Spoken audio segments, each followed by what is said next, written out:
GPIO ഡ്രൈവറിൻ്റെ ഒരു ഡെമോൺസ്ട്രേഷനാണ്. അതായത് ഇവിടെ ഇതാണ് ആപ്ലിക്കേഷൻ.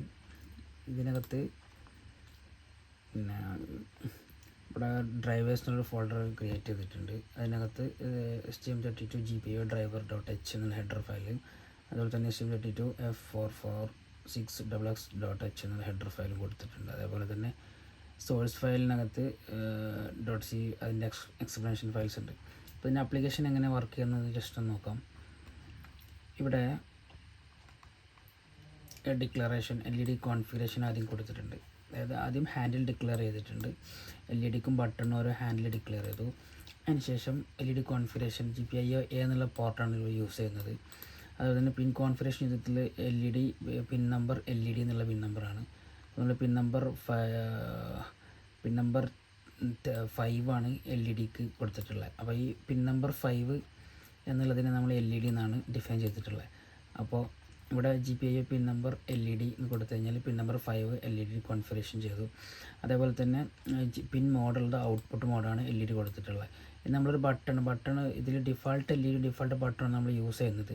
അപ്പോൾ ഡിഫാൾട്ട് ബട്ടൺ വരുന്നത് പിൻ നമ്പർ 13ലാണ്. അതേപോലെ തന്നെ GPIO C പിൻ നമ്പർ 13ലാണ്. ഇത് GPIO A പിൻ നമ്പർ 5ലാണ്. അപ്പോൾ ഇവിടെ നമ്മൾ GPIO C കോൺഫിഗർ ചെയ്തു, ബട്ടണാണ്, അതുകൊണ്ട് ഇൻപുട്ടായിട്ട് കോൺഫിഗർ ചെയ്തു. ഇനി നമുക്ക് ഇനീഷ്യലൈസേഷൻ ചെയ്തതിന് ശേഷം ക്ലോക്ക് എല്ലാം എനേബിൾ ചെയ്തു. അതിനുശേഷം നമ്മൾ ആപ്ലിക്കേഷൻ സ്റ്റാർട്ട് ചെയ്യുന്നുണ്ട്. അതായത് if GPIO read from input pin GPIO C button is equal to 0, that means button press ചെയ്താൽ ഇവിടെ വൈൽ ബട്ടൺ പ്രസ് ആയിക്കൊണ്ടിരിക്കുന്ന സമയത്ത് GPIO എന്താവും, GPIO ടോഗിൾ ചെയ്യും. അപ്പോൾ നമുക്കൊന്ന് ജസ്റ്റ് നോക്കാം. അപ്പോൾ ഞാൻ ഈ ആപ്ലിക്കേഷൻ റൺ ചെയ്യാണ്. ഒന്ന് ബിൽഡ് കൊടുത്ത് നോക്കാം. ബിൽഡ് കൊടുത്തു, എറേഴ്സ് ഒന്നും കാണുന്നില്ല. അപ്പോൾ നമുക്ക് ജസ്റ്റ് അതൊന്ന് ഡീബഗ് ചെയ്ത് നോക്കാം. STM32 ആപ്ലിക്കേഷനായിട്ട് ഡീബഗ് ചെയ്തു. അപ്പോൾ ഡീബഗിങ് ആണ്, വെയിറ്റിംഗ് ഫോർ ഡീബഗർ ഡിറ്റക്ഷൻ.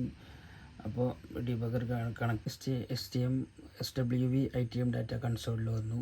അതിനുശേഷം അത് ക്ലിക്ക് ചെയ്യുക. സ്റ്റാർട്ട് ട്രേസ് കൊടുത്തതിന് ശേഷം ഇവിടെ നമ്മൾ സ്റ്റാർട്ട് കൊടുത്തു. പിന്നെ നമുക്ക് ഈ ആപ്ലിക്കേഷൻ ഇങ്ങനെ വർക്ക് ചെയ്യുന്ന ജസ്റ്റ് ഒന്ന് നോക്കാം. ഇതാണ് ഡിഫാൾട്ട് ബട്ടൺ വരുന്നത്, 13 വരുന്നത്. ഇത് BA5 വരുന്ന LED ആണ്. ഞാൻ ക്ലിക്ക് ചെയ്തു, LED കത്തുന്നുണ്ട്, കണ്ടോ. ടോഗ്ലിങ് അത്രയും ഫാസ്റ്റായിട്ട് ടോഗിൾ ചെയ്യാൻ പറ്റുന്നുണ്ട്. അപ്പോൾ ഇതാണ് GPIO driver application video. Okay.